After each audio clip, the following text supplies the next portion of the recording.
time ago, in a galaxy far, far away. Feel, don't think. Fear is my ally. The Force will be with you. We are encouraged to love. Be mindful of your thoughts. I will not betray the Republic. Hey, your worship, I'm only trying to help.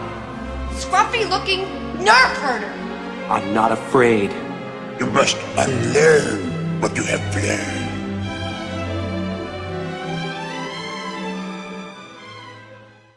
So, Cameron reached out to Sparrow yesterday, and they came back with a very interesting story to tell about the Oscar Isaac issue and also the Gina Carano one.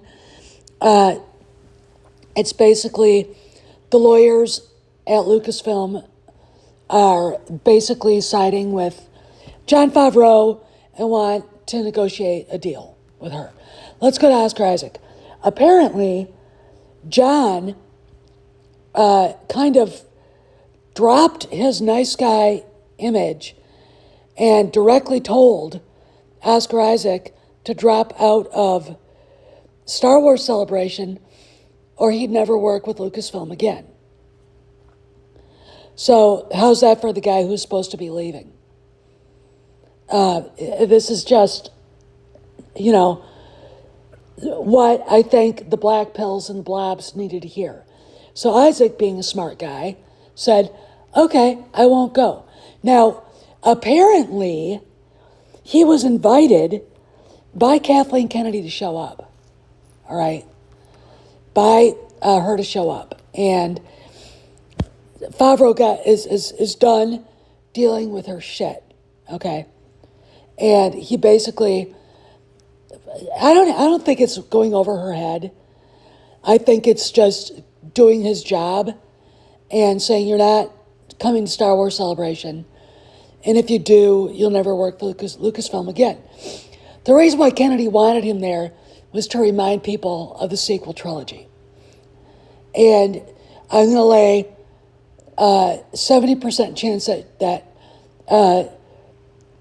the old fright shows up to have her face known in some way. Why I feel that way, I don't know, but, just get ready to see her. But John has taken the reins and, pulled, being the asshole boss out of thin air, and kind of like Grand Admiral Thrawn, elegantly, if possible, ruthlessly, if necessary, right? And that's what he did to Kennedy and Isaac through this. Kennedy doesn't really have a lot to say. I'm sure she's mad, but she doesn't really have a lot to say anymore. And I think this combined with the Gina Carano thing going on might force Disney to say, okay, we're going to announce you're leaving sooner than we thought, okay? We're going to, we don't want to have to keep dancing to this tune you've created, okay? There's a lot of stuff going on involving Disney and what really went on with Carano, and it would be a bad thing for both Kennedy, Lucasfilm, and the Walt Disney Company if this went to trial, all right? So they've got issues coming on. And that combined with what's going on with Oscar Isaac, well, there you go. Let's talk more. What an odd combination of odors. Smells like a fish died and all the other fish sent flowers. Someone just drew a pentagram on the floor and chanted, I summon thee 3 times. Back. Oh, that explains why blood was pouring from all my faucets this morning. So as you'll see, Manny Jacinto, who played Queermeyer in The Acolyte, the bad guy, still has public appearances to make and autograph things. And he's also being part of that panel that is in place of the Oscar Isaac panel. So this is the question.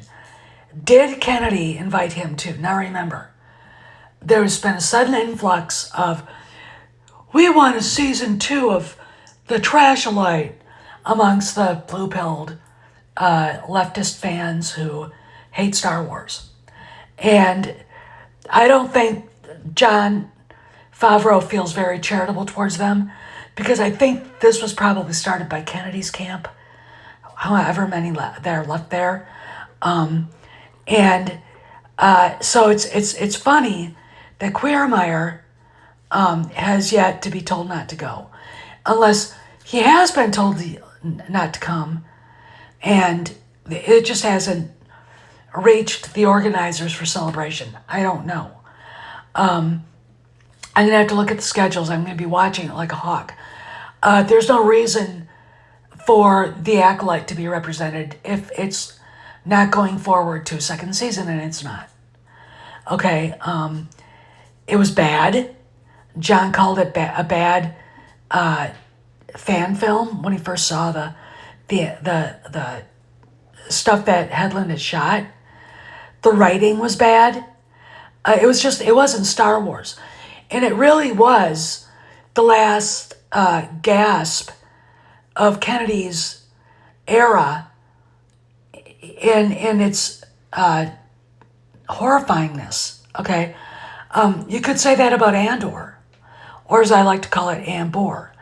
But we're going to have to see if Favreau's wrath extends to Queermeyer, because if it does, then we know for sure that she's not going to have a say at Star Wars Celebration.